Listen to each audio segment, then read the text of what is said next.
How to use conditional formatting in Google Sheets. First, let's open up the menu.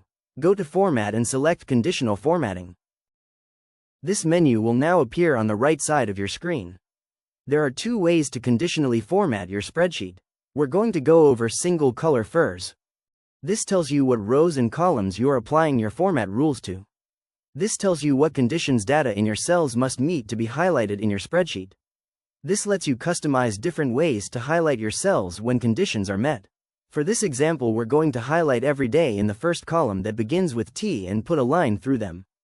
First, open up the Range Select box. Now highlight the column and row you want to apply your rules to.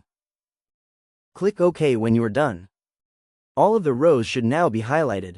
Now that we have selected which cells needs to be highlighted, now we need set the conditions.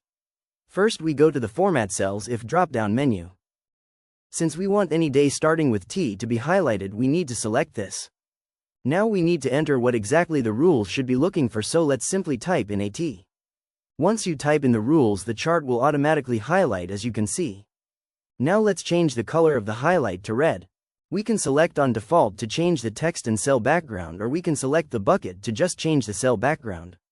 Now that all my highlights are red, I will now put a line through the text. Now that we are done, we're going to get rid of the 7 at the end of our range. This is because the first 2 characters are our starting row and column and the second 2 are our end row and column. We want to be able to check any new row we add to this column, so we need to delete the last number. Now that we have deleted the last number, we simply select Done. To delete this rule, simply select the trash icon. Now let's go over Color Scale. Color scale works similar to single color. Color scale is for finding the differences in higher and lower values.